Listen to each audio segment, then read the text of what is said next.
Meditação diária, 4 de julho. Deus que sofre. Era desprezado e o mais rejeitado entre os homens, homem de dores e que sabe o que é padecer. Isaías 53, verso 3. Em 1954, foram publicados 2 manuscritos encontrados no Mar Morto que lembram o relato de Isaías 53. Eles fazem parte do chamado Rolo de Ação de Graças, que diz: quem tem sido desprezado como eu, e quem tem sido rejeitado pelos homens como eu, e quem se compara a mim em tolerar, suportar o mal. Quem é como eu dentre os deuses? Eu sou o amado do Rei, a companhia dos santos. Quem foi considerado desprezível como eu, e, no entanto, quem é igual a mim na minha glória?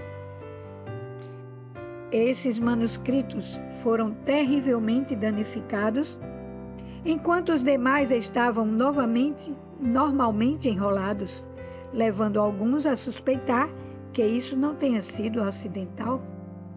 Pesquisadores deduzem que os poemas foram propositadamente rasgados e amassados na antiguidade, possivelmente devido ao seu caráter polêmico. A ideia de um Deus sofredor já incomodava naquela época. É notória não somente a semelhança com Isaías 53, mas também o paradoxo de um servo que sofre incomparavelmente para depois ser glorificado. Além disso, ele é singular entre os homens, pois combina em si o status divino e o humano ao mesmo tempo. Isso era algo inédito.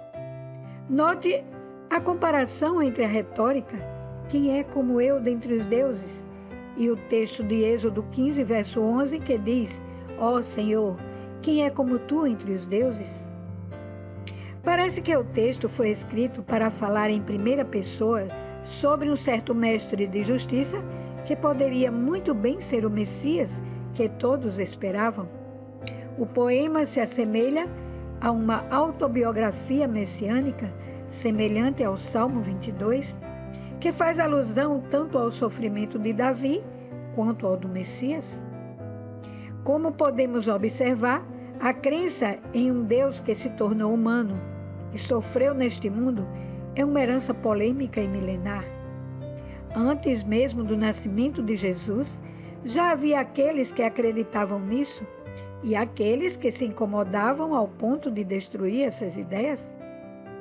É muito interessante ver como as verdades polêmicas de Deus resistem ao tempo e dividem a humanidade entre aqueles que as aceitam e aqueles que as rejeitam. E você, como se posiciona diante da afirmação de que Deus se encarnou, viveu entre nós e morreu para nos salvar? Vamos orar.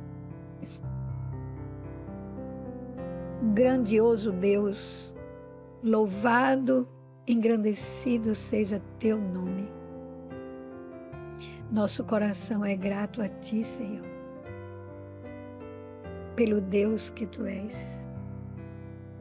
Pai querido, muito obrigada por Jesus Cristo ter vindo ao mundo. Oh, Jesus, obrigada. Ter sofrido, ter morrido, morte de cruz por mim e pela humanidade, mesmo sem merecermos. Que amor é esse, Senhor? Nunca vamos entender. Mas, ó Deus, que nós possamos ser fiéis a Ti e morar contigo nas mansões celestiais. Jesus, muito obrigado. Salva-nos, Senhor, em nome de Jesus. Amém.